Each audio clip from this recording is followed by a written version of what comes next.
Hi, welcome back to my YouTube channel. My name is Emmanuel, and today I'm going to be talking about the Nigerian presidential candidates for the oncoming election, which is due to happen in 2023 anyway. So a lot of drama has been going on the internet, with people camping with Peter Obi, some people camping with Atiku Abubakar, people camping with Bola Ahmed Tinubu, Kwakwanso. But then one candidate that's been the sensation, and I call it sensation, it's been trending, all right? A lot of people have been talking about him, and that's Peter Obi. Like, to a lot of people, Peter Obi signifies a breath of fresh air. And considering that Nigeria has been on the brink of collapse for a long time, it is time to actually experience proper change. And that is what a lot of people believe Peter Obi represents, because people believe he's frugal with money. People believe that based on his track record as Anambra governor, that he might actually be the best president for Nigeria. But is it really true? The issue is, if he ends up becoming the president, is he actually going to be an effective president? Is he actually going to meet up with people's demand? Is he actually going to effect the change that everybody is clamoring for? And that is the problem. Because let me take you on a trip back memory lane. Back in 2015, the message APC, Buhari in quotes, the current president of Nigeria, his manifesto was all about change, about restoring things, about making things better than they were. Like, he mentioned something about the dollar, he mentioned something about petroleum, he mentioned something about solving, of course, we all know that a politician and their manifesto,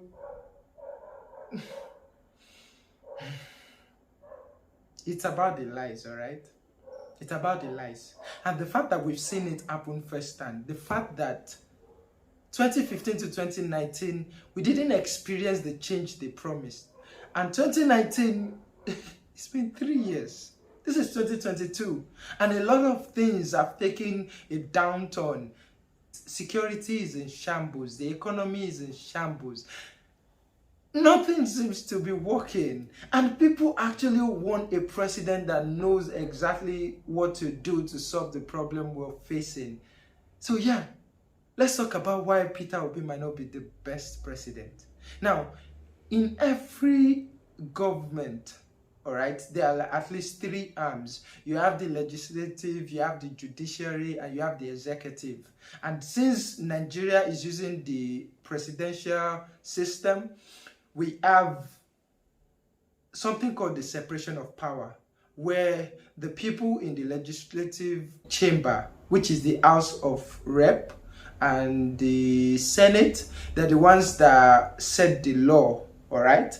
The people in the judiciary, which are your chief justices, the lawyers, and all of that, they are the ones who make sure that the rule of law is being followed. The people in the executive arms are the president, the vice president, and their minister. So the onus is usually on the president to implement change. But what a lot of people are forgetting is that a president cannot operate on its own. In every country, there's something called the ruling party and the opposition party. The opposition party is usually the one who checks the activity of the ruling party. The ruling party is usually like the president. Whoever wins the president and wins the majority of the Senate or the House of Representatives is the ruling party. And the opposition party are people who share the next majority. And obviously, I don't need to mention, you probably already know them, the APC and the PDP. Right now, since APC won the election, they are the ruling party, and PDP is the opposition party. Their function in government is to ensure that the ruling party does not have unchecked powers.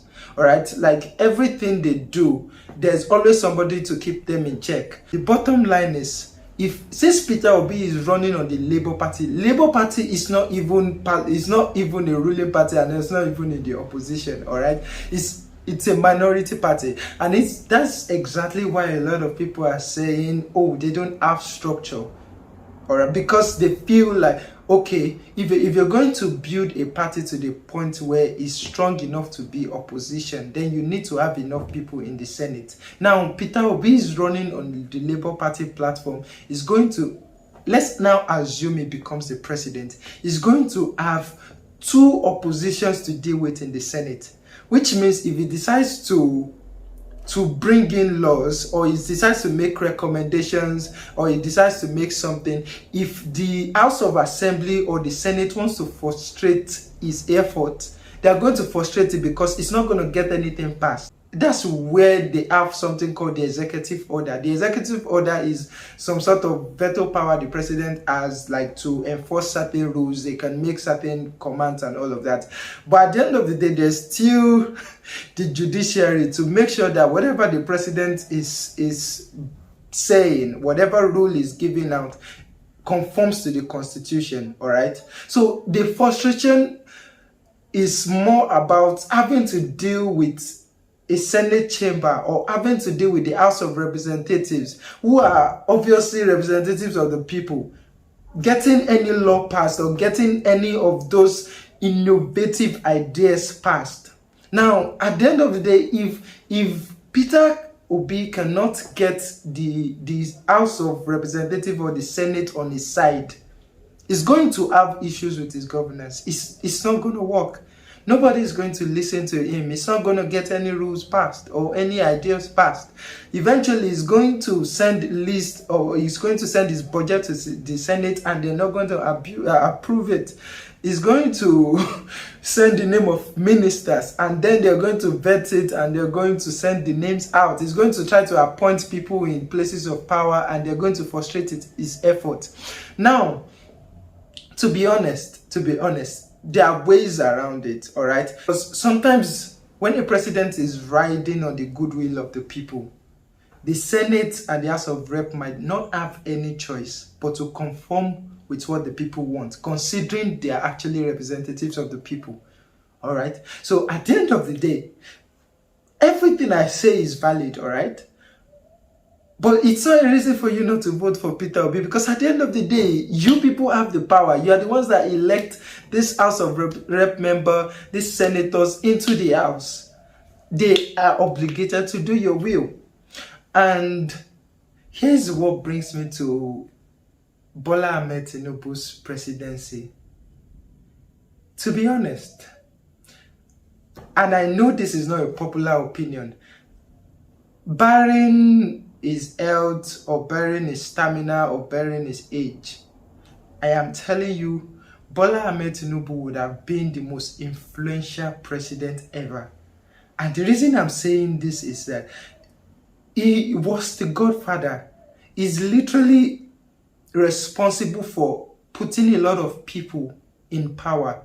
Talk about governors, talk about senators, talk about House of Rep members, considering he's one of the forerunners of APC. Imagine somebody like that in presidency. Somebody who can actually get the rules passed. That's assuming he actually has the ideas to make the country work. All right? So, I'm telling you, he might actually be the most influential president that Nigeria has ever had. Because think about this. He's going to probably send a lot of things to the Senate. He's going to send lists to the Senate and all of that. And he is influential enough, he understands politics enough to know how to make things work. This is my opinion, actually. But then, even at that, Nigeria needs a strong president. Nigeria needs a president that is bubbling with innovative ideas. Not somebody that wants to send us all to the army and wants us to be eating corn. Yeah, that's actually there. I'm talking about Atiku Abubakar. There's a part of me, and this is my opinion as well, there's a part of me that feels like It's just going to be Buhari 2.0. He's been contesting and he keeps trying to get into the presidency, and it costs a lot of money. And so I think somebody is trying to recoup their investment actually, because it can't have been easy investing all that money. And eventually anyway, enough said. If you don't have your PVC, I'm not going to tell you who to vote for. I'm just going to tell you to vote wisely. Vote for the person that has the most potential to deliver results. Somebody that actually has a track record of delivering results. Somebody you can trust, somebody you've listened to. Let that guide your decision. If you don't have your PVC, that doesn't mean anything. That is why a lot of people believe that Peter Obi's supporters are noisemakers on the internet, because maybe some of them don't have their PVC, but if you have your PVC, you have your power. Forget what they say about vote rigging. They need numbers to vote. If people don't go out to vote, they can only rig based on the number of people in a particular polling unit. All right, and if all of us turn out to vote, we can minimize rigging. We can stop it. All right. So if you're hearing this and you don't have your PVC yet, please go and get your PVC. If you haven't subscribed already, subscribe, and I want to read your comments. I want to hear what you have to say about Nigeria's presidential candidate and all of that. And yeah, until the next time I see you, remember to like, subscribe, and share the video. I'll see you around. Bye bye.